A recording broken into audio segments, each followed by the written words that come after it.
Hi friends, last ఎపిసోడ్లో చూసారంటే hero heroine ఇద్దరు ఆఫీస్లో నుండి పార్కింగ్ ఏరియాకి కలిసి రావడం ఆ ఎక్స్ చూసేస్తాడు కదా. వాళ్ళని చూడగానే అక్కడే దాక్కునేస్తాడు.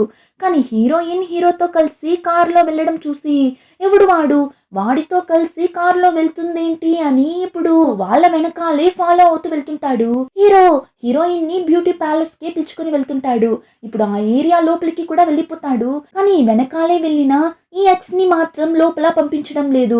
మీరెవరు, మీరు ఇక్కడ స్టే చేయడం లేదు కదా, ఎవరినైనా చూడటానికి వచ్చారా, అడ్రస్ చెప్పండి అప్పుడే లోపలికి అలో చేస్తామన్నప్పుడు ఆ జెనీ అమ్మాయి వాళ్ళ రిలేటివ్ అడ్రస్ ని వాడికి సెండ్ చేసి ఉంటుంది కదా, పిల్లిని అక్కడ ఇచ్చేసే అని. ఇప్పుడు ఆ విషయం గుర్తొచ్చి టక్కుమని ఆ అడ్రస్ ని చూసి చెప్పగా వాళ్ళు సరే అని లోపలికి పంపిస్తారు. ఇంకా ఇక్కడ హీరో హీరోయిన్ ని డ్రాప్ చేసేసి అక్కడి నుండి వెళ్దామని అనుకుంటాడు. కానీ అంతలో అసిస్టెంట్ ఫోన్ మాట్లాడుతూ బయట రావడంతో హీరో అక్కడి నుండి వెళ్ళలేక హీరోయిన్ తో పాటు ఇంట్లోకి వెళ్ళిపోతాడు. హీరో అయితే విండో దగ్గరే నిల్చొని చూస్తుంటాడు. ఆ అసిస్టెంట్ లోపలికి వెళ్తే వెళ్ళిపోదామని, కానీ ఆ అసిస్టెంట్ వెళ్ళడం లేదు, అక్కడే నిల్చొంటాడు. ఇక హీరో కూడా సరే ఏమైనా హెల్ప్ కావాలంటే చెప్పు చేస్తాను అన్నప్పుడు హీరోయిన్ మీకెందుకు ఇబ్బంది, మేనేజ్మెంట్ కి చెప్తే వాళ్ళే వచ్చి చేసిస్తారు అంటుంది. అప్పుడు హీరో నువ్వు ఇక్కడ ఒంటరిగా స్టే చేస్తున్నావు, అలా ఉన్నప్పుడు ఎందుకు వాళ్ళందరినీ పిలుస్తున్నావు, నేను ఉన్నా కదా అని చెప్పడంతో హీరోయిన్ కూడా బాత్రూమ్ లో కర్టెన్స్ వేయాలి అని చెప్పడంతో హీరో కూడా హ్యాండిల్ అంతా ఫిక్స్ చేసి ఇప్పుడు వాడే కర్టెన్స్ ని కూడా తగిలిస్తుంటాడు. అప్పుడు హీరోయిన్ మీరు హ్యాండిల్ ని ఫిక్స్ చేసేసారు కదా, మీరు రండి కర్టెన్స్ ని నేనే వేసుకుంటాను అంటుంది. అప్పుడు హీరో ఇది కూడా చెయ్యకపోతే ఇక హస్బెండ్ గా నేనెందుకు ఉండేది అన్నట్లు నోరు జారగా అంతే హీరోయిన్ బిత్తర ముఖం పెట్టి ఇంటి హస్బెండా అని చెప్పినప్పుడు వాడు అరే అలా చెప్పేశానా, నేను ఆ మీనింగ్ లో చెప్పలేదు అని చెప్పి ఇప్పుడు ఒక టెన్షన్ లో అక్కడ ఉన్న షవర్ ని ఆన్ చేసేస్తాడు చూడండి. అంతే హీరో మీదంతా వాటర్ పడి ఫుల్ గా తడిచిపోతాడు. ఇంకా బయట వెళ్ళి ఆ డ్రెస్ ని తీసేసి వాడు తలని తుడుస్తుంటాడు. హీరోయిన్ వచ్చి వాడి డ్రెస్ బాగా తడిచిపోయింది అని చెప్పి టవల్ తో వాడి షర్ట్ ని డ్రై చేస్తుంటుంది. అప్పుడు హీరో నువ్వెందుకు ఇదంతా చేస్తున్నావు అని చెప్పి ఆ షర్ట్ ని తీసుకోవడానికి చూసినప్పుడు తెలియకుండా హీరోయిన్ చేయిని పట్టుకునేస్తాడు. ఇద్దరు కొద్ది కొద్దిగా క్లోజ్ అవుతున్నట్లు ఇద్దరికి ఫీల్ అవుతుంది. హీరో అయితే ఆల్రెడీ హీరోయిన్ ని లవ్ చేస్తున్నాడు కదా, కానీ హీరోయిన్ కి ఎలా అని తెలియడం లేదు. కానీ హీరో మీద ఒక మంచి ఇంప్రెషన్ ఉంటుంది. ఇప్పుడు హీరో హీరోయిన్ దగ్గర రేపు నువ్వు ఫ్రీగా ఉన్నావా, మనం లంచ్ కి వెళ్దామా అని అడుగుతాడు. హీరోయిన్ కూడా ఫ్రీనే వెళ్దామంటుంది. సరే వీళ్ళని ఫాలో అవుతూ వచ్చాడే ఆ ఎక్స్ ఏమయ్యాడు అని చూస్తే ఆ సెక్యూరిటీ వాళ్ళు వీన్ని లోపలికి అలో చేసింటారు. కానీ హీరో హీరోయిన్ ఎటుపక్క వెళ్ళారో తెలియక వెతుక్కుంటూ వెళ్తుంటాడు. అలా వెళ్తూ ఉన్నప్పుడు హీరో కార్ బయట ఉండడం చూసేస్తాడు. కరెక్ట్ గా హీరో కూడా ఇంటికి వెళ్దామని బయట వస్తాడు. ఇప్పుడు హీరోని చూడగానే వీడికి గుర్తు చేస్తుంది ఆ రోజు హీరో హీరోయిన్ ఇద్దరు టెర్రస్ పైన కిస్ చేసుకునేలా నిల్చొని ఉంటారు కదా, ఆ విషయం గుర్తొచ్చి అయితే ఆ రోజు మనం చూసింది మేరీనేనా, కానీ తను నా దగ్గర అబద్ధం చెప్పిండా అది అని వీడు ఆలోచిస్తూ నిల్చుంటాడు. ఆ టైం ఇంట్లో హీరోయిన్ ని చూసారంటే వాళ్ళు తీసుకున్న వెడ్డింగ్ ఫోటోని చూసి నేను మంచిగానే ఎక్స్ప్రెషన్ ఇవ్వలేదు కదా, సరే నెక్స్ట్ టైం తీసుకునేటప్పుడు మంచి ఎక్స్ప్రెషన్ తో ఫోటో తీసుకోవాలి అన్నట్లు అనుకుని ఏంటి నెక్స్ట్ టైమా, అయినా నేనెందుకు ఇంకొకసారి ఫోటో తీసుకోబోతాను అని ఇప్పుడు హీరోని ఒకలా బాధగా చూస్తుంటుంది. ఇంత మంచి అబ్బాయి అంతా హస్బెండ్ గా దొరకాలి అంటే రాసి పెట్టిండాలి అని అనుకొని ఇప్పుడు చెత్త వేయడానికి కింద వెళ్తుంది. అంతే ఆ ఎక్స్ దగ్గర తగులుకునేస్తుంది. వాడైతే హే మేరీ నువ్వు ఇక్కడ ఏం చేస్తున్నావు, అందులోనూ ఇంత నైట్ లో ఒక అబ్బాయితో కార్లో వచ్చి దిగుతున్నావు, ఆ రోజు నువ్వు నన్ను చూసావు కదా నేను ఇక్కడికి వచ్చినప్పుడు, కానీ నువ్వు నా దగ్గర అబద్ధం చెప్పిండావు, ఎందుకు అబద్ధం చెప్పావు అని వీడు ఓవర్ గా హీరోయిన్ దగ్గర వాడి అధికారాన్ని చూపిస్తుంటాడు. హీరోయిన్ మండిపడి నేను ఎక్కడ స్టే చేస్తున్నా అన్న విషయాన్ని నీ దగ్గర చెప్పాల్సిన అవసరం నాకు లేదు అన్నట్లు నోరు జారేస్తుంది. వాడు షాక్ అయ్యి ఏంటి నువ్వు ఇక్కడ స్టే చేస్తున్నావా, అందులోనూ ఇంత పెద్ద ఇంట్లో, ఆల్రెడీ నువ్వు ఆ ఫ్లాట్ ని కొని మోసపోయావు అని చెప్పావు, అలాంటిది నువ్వు ఇప్పుడు ఈ ఇంట్లో ఎలా ఉండగలవు అని మాట్లాడుతూ ఇప్పుడు హీరోయిన్ చేతిలో పెట్టుకున్న చెత్తని చూసేసి నువ్వు ఒకవేళ ఇక్కడ పార్ట్ టైం గా హౌస్ కీపింగ్ పని చేస్తున్నావా ఏంటి అన్నట్లు అడగ్గా హీరోయిన్ అమ్మయ్య వీడే నాకు ఒక పాయింట్ని తీసిచ్చాడు అని అనుకొని హీరోయిన్ కూడా అవును నేను ఇక్కడ పార్ట్ టైంగా జాబ్ చేస్తున్నా, నా ఫ్రెండ్ ఇల్లు ఇది, వాళ్ళు నా దగ్గర ఈ ఇల్లుని మెయింటైన్ చేస్తూ నన్ను ఇక్కడే స్టే చేసుకోమన్నారు, అందులో నీకేమైనా ప్రాబ్లమా ఏంటి, ఇప్పుడు నువ్వు ఇక్కడి నుండి వెళ్తావా అని హీరోయిన్ పైకి వెళ్తుంటుంది. కానీ వాడు వెనకాలే వెళ్ళి సరే అదంతా వదులు, ఇప్పుడు కార్లో ఒకడితో వచ్చావే వాడెవడు, నువ్వు నన్ను చీట్ చేస్తున్నావు కదా, ఇంత నైట్ లో నువ్వు ఒకడితో కారులో వచ్చావు అంటే దానికేం అర్థం అని వీడు హీరోయిన్ ని చీట్ చేసేసి ఇప్పుడు హీరోయిన్ దగ్గరే వచ్చి ఇలా అరుస్తుంటాడు. హీరోయిన్ కూడా నువ్వు చీటింగ్ గురించి అంతా మాట్లాడుకు, నీకు దానికంతా రైట్సే లేదు, మర్యాదగా ఇక్కడి నుండి వెళ్ళు అని లోపలికి వెళ్ళాలి అని చూస్తుంది. కానీ వాడు హీరోయిన్ ని వదలనంటున్నాడు. హే మేరీ మేరీ చాలానే సారీ, మా అమ్మ చేసిన విషయం అంతా నాకు ఇప్పుడే తెలిసింది, మా అమ్మ చేసిన పనికి నేను సారీ చెప్తున్నా, అందుకే కదా నువ్వు ఇంత కోపంగా ఉన్నావు, సారీ మేరీ ప్లీజ్ నన్ను అర్థం చేసుకో అని వాడు ఎంత సారీ చెప్తున్నా హీరోయిన్ మాత్రం ఇక్కడ చూడు నీకు నాకు అసలు ఎలాంటి సంబంధం లేదు, అలా ఉన్నప్పుడు ఎందుకు నా దగ్గర వచ్చి ఇలా అంతా మాట్లాడుతున్నావు, మర్యాదగా ఇక్కడి నుండి వెళ్ళు అని వాడి చెయ్యిని దూరం తోసి అక్కడి నుండి వెళ్ళాలి అని చూస్తుంది. అంతే వాడి రియల్ ఫేస్ బయటపడుతుంది. హే ఏంటి నువ్వు చాలా ఓవర్గా చేస్తున్నావు, నేను అంతలా సారీ చెప్తున్నా కదా ఇప్పుడేం చేయాలి అంటావు, మోకాళ్ళ మీద కూర్చొని సారీ అడగమంటావా, సరే అది చేస్తాను అని మోకాళ్ళ మీద కూర్చొని సారీ చెప్పేసి చాలా ఓకేనా ఇప్పుడు నువ్వు నన్ను క్షమిస్తావా అన్నట్లు అడుగుతాడు. అప్పుడు కూడా వాడు చేసిందంతా తప్పు అని రియలైజ్ అయ్యంతా వాడు సారీ అడగడం లేదు. జెనీ వీడికి సెట్ అవ్వదు అని ఇప్పుడు హీరోయిన్ దగ్గరకు వచ్చి ఇలా అంతా చేస్తుంటాడు.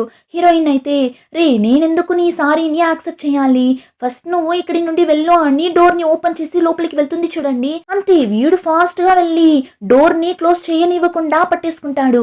హీరోయిన్ ఎంతగానో ట్రై చేస్తుంది వాడిని బయట తోసి క్లోజ్ చేయడానికి, కానీ వాడు తోసుకుంటూ లోపలికి వెళ్ళిపోతాడు.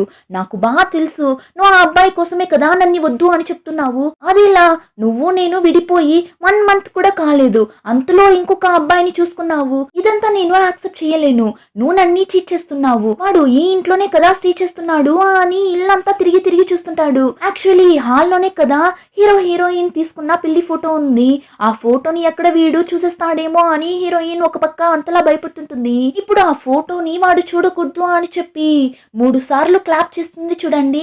లైట్స్ అన్ని ఆఫ్ అయి చీకటిగా అయిపోతుంది, ఫోటో కూడా కనిపించదు. కానీ వాడు బెదిరిపోయి చూస్తుంటాడు. హే ఏంటి నువ్వు ఏమో మ్యాజిక్ అంతా చేస్తున్నావు, నువ్వు ఏం చేసినా సరే నేను మాత్రం బయట వెళ్ళను అని సైకోలా చేస్తుంటాడు. హీరోయిన్ అయితే మర్యాదగా ఇక్కడి నుండి వెళ్ళు అని వాడి చెయ్యిని పట్టి లాగుతుంటుంది. అయినా వాడు చాలానే మొండిగా నేను వెళ్ళనంటే వెళ్ళను అని నిల్చుంటాడు చూడండి.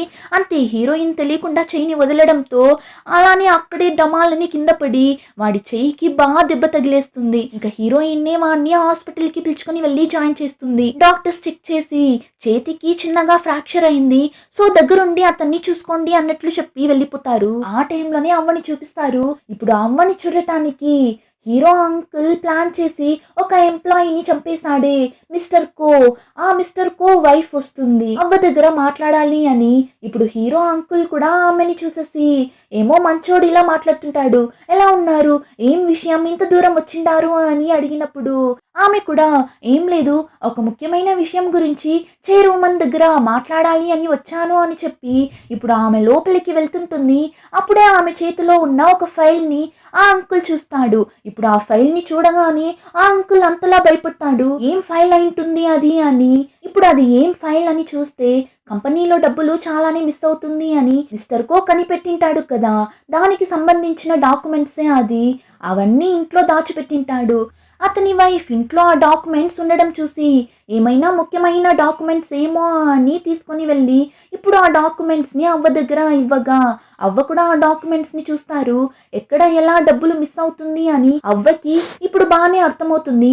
కానీ అంకులే ఇలా అంతా చేస్తున్నాడు అన్న విషయం మాత్రం ఇంకా అవ్వకి తెలియదు. ఆ టైంలోనే హీరో అంకుల్ని చూసారంటే అమెరికాలో ఉన్న ఒక లేడీకి కాల్ చేస్తాడు. ఆ లేడీ ఎమ్రా అంటే హీరో అంకుల్ దగ్గర చెప్పు బేబీ అన్నట్లు మాట్లాడుతుంటుంది. అప్పుడు హీరో అంకుల్ ఆ లేడీ దగ్గర దగ్గర ఇక్కడ ఆ ముసల్దానికి డబ్బులు ఎలా మిస్ అవుతుంది అన్న నిజమంతా తెలిసిపోయింది. కానీ నా మీద ఇంకా డౌట్ రాలేదు. సో నువ్వు వెంటనే అమెరికాలో ఉన్న మన రెస్టారెంట్ని క్లోజ్ చేసే, దానికి సంబంధించిన డాక్యుమెంట్స్ అన్నింటినీ కూడా డిలీట్ చేసే అంటాడు.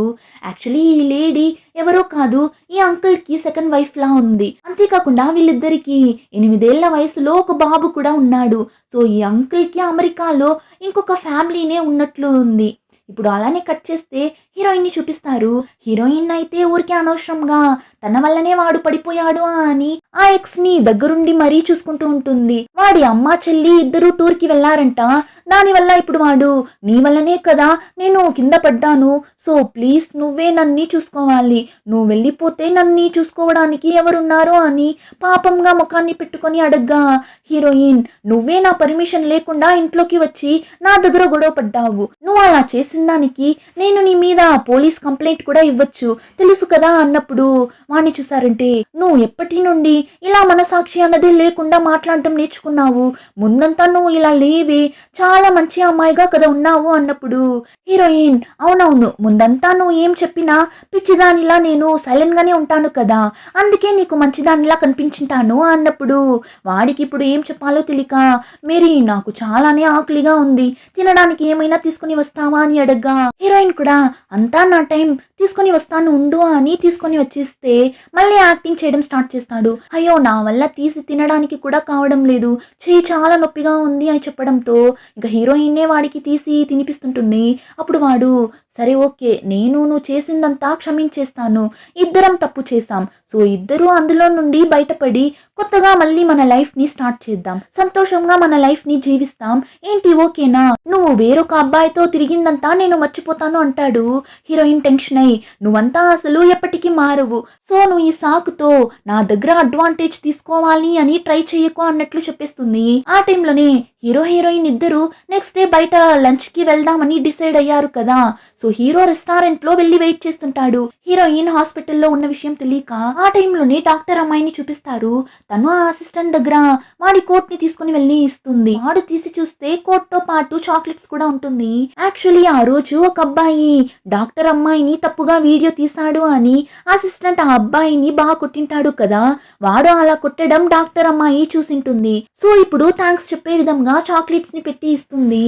ఇప్పుడు అసిస్టెంట్ దగ్గర, నేను ఎవరికైనా థ్యాంక్స్ చెప్పాలి అంటే చాక్లెట్స్ ఇచ్చే థ్యాంక్స్ చెప్తాను, అందుకే ఈ చాక్లెట్స్, ఆ రోజు ఆ అబ్బాయిని కొట్టి ఆ అబ్బాయి తీసిన ఫొటోస్ అంతా డిలీట్ చేశారు కదా, నేను చూశాను, దానికంతా చాలానే థ్యాంక్స్ అంటుంది. డాక్టర్ అమ్మాయి ఏమో వాడి దగ్గర బాగా ఫ్రెండ్లీగానే మాట్లాడుతుంటుంది. కానీ అసిస్టెంట్ ఫేస్లో మాత్రం ఎలాంటి ఒక ఎక్స్ప్రెషన్ ఉండదు. ఎప్పటిలా ముఖాన్ని సీరియస్గానే పెట్టుకొని ఓకే అన్నట్లు చెప్పేసి ఇంకేం మాట్లాడకుండా వెళ్ళిపోతాడు. డాక్టర్ అమ్మాయి చూస్తుంది, ఏంటి తను ఇలా ఉన్నాడు అని. ఇంకో పక్క రెస్టారెంట్లో వెయిట్ చేస్తున్న హీరోని చూపిస్తారు. చాలాసేపు అయినా హీరోయిన్ రాకపోవడంతో హీరోయిన్కి కాల్ చేస్తాడు, ఎక్కడున్నావు, లంచ్కి రావడం లేదా అని. హీరోయిన్కి అయితే అప్పుడే గుర్తొస్తుంది, అరే అవును కదా అని. కానీ వాడిని ఎలా వదిలేసి వెళ్ళడం అని, సారీ అండి నేను రాలేను, హాస్పిటల్లో ఉన్నా అంటుంది. వాడు భయపడి ఏమైంది అని అడగ్గా హీరోయిన్ ఎక్స్కి దెబ్బ తగిలింది అని చెప్పదు, నా ఫ్రెండ్కి దెబ్బ తగిలింది, తనని చూసుకోవడానికి ఎవరు లేరు, నేనే తనని ఇప్పుడు చూసుకోవాలి, అందుకే నేను ఇప్పుడు లంచ్కి రాలేను అంటుంది. హీరో కూడా పర్లేదు మనం ఇంకొక రోజు కూడా లంచ్కి వెళ్దాం, నువ్వు నీ ఫ్రెండ్ని చూసుకో అని చెప్పి ఫోన్ని కట్ చేసేస్తాడు. ఆ టైం డాక్టర్ అమ్మాయి కాల్ చేస్తుంది హీరోకి, ఏం చేస్తున్నావు, లంచ్ చేసావా అని అడగ్గా హీరో లేదు ఇంకా తినలేదు, తినాలి అని చెప్పినప్పుడు వెంటనే డాక్టర్ అమ్మాయి, సరే అయితే నువ్వు హాస్పిటల్కి వచ్చేస్తే మనం ఇక్కడ కలిసి తిందామని చెప్తుంది. హీరో కూడా సరే వస్తున్నా అని చెప్పి వెళ్తుంటాడు. యాక్చువల్లీ ఆ ఎక్స్ ఆ డాక్టర్ అమ్మాయి హాస్పిటల్లోనే అడ్మిట్ అయి ఉంటాడు. ఇప్పుడు వాడు ఎప్పటిలా సింపతిని యూస్ చేసి, నా వల్ల నడవడానికి కూడా కావడం లేదు, కాస్త వచ్చి పట్టుకో అన్నట్లు చెప్పగా హీరోయిన్ కూడా ఇంకా వేరే దారి లేక వెళ్ళి వాడిని పట్టుకుంటుంది. కరెక్ట్ గా హీరో ఆ ప్లేస్ కి వచ్చేస్తాడు. ఇప్పుడు వాళ్ళిద్దరిని అలా చూడగానే హీరోకి ఒకలా అయిపోతుంది. హీరోయిన్ కూడా హీరోని చూసి, ఏం ఏం చెప్పాలో తెలియక నిల్చున్నప్పుడు ఇప్పుడు ఈ ఎక్స్ హీరోని చూడగానే ఏం చేస్తాడు, నా వీడితోనే కదా ఈ మేరీ కారులో వెళ్ళింది అని ఇప్పుడు కావాలని హీరోయిన్ ని లాగి గట్టిగా పట్టుకుంటాడు. కానీ హీరోయిన్ చెయ్యి వదులు అని దూరంగా వచ్చేస్తుంది. అప్పుడు హీరో, నువ్వు చెప్పిన ఆ ఫ్రెండ్ వీడేనా అని అడగ్గా హీరోయిన్ కూడా అవును అని చెప్పి తల ఊపుతుంది. కానీ పక్కన నిల్చోన్న ఎక్స్ ఊరికేనే లేడు, మళ్ళీ మళ్ళీ హీరోయిన్ ని పట్టుకుంటూనే ఉంటాడు. అంతే హీరో మండిపడి ఇప్పుడు ఫాస్ట్ గా వెళ్ళి హీరోయిన్ ని పక్కకు జరిపి ఇప్పుడు హీరో ఆ ఎక్స్ ని పట్టుకొని రూమ్ నంబర్ చెప్పు, నేనే పిలుచుకుని వెళ్తాను, అయినా నేనున్నప్పుడు నీకెందుకు ఈ కష్టం అని హీరో వాన్ని ఫాస్ట్ గా లాక్కుని వెళ్తుంటాడు. ఆ ఎక్స్ అయితే అరుస్తుంటాడు, రే నేను పేషెంట్ ని, నన్నెందుకు ఇలా లాక్కుని వెళ్తున్నావు అని అరుస్తుంటాడు. కానీ హీరో అదంతా పట్టించుకోలేదు. వాన్ని లాక్కుని వెళ్ళి బెడ్ మీద పడేసి ఇప్పుడు హీరోయిన్ దగ్గరకు వెళ్తాడు. అప్పుడు హీరోయిన్, సారీ అండి మీ దగ్గర అబద్ధం చెప్పినందుకు అన్నప్పుడు హీరో, నువ్వు నైట్ అంతా నిద్రపోలేదు కదా, నిన్ను చూస్తుంటేనే తెలుస్తుంది, నువ్వు ఇంటికి వెళ్ళి నిద్రపో, ఆ తర్వాత ఏమున్నా మాట్లాడుకుందామని హీరో కోపంగా అక్కడి నుండి వెళ్తుంటాడు.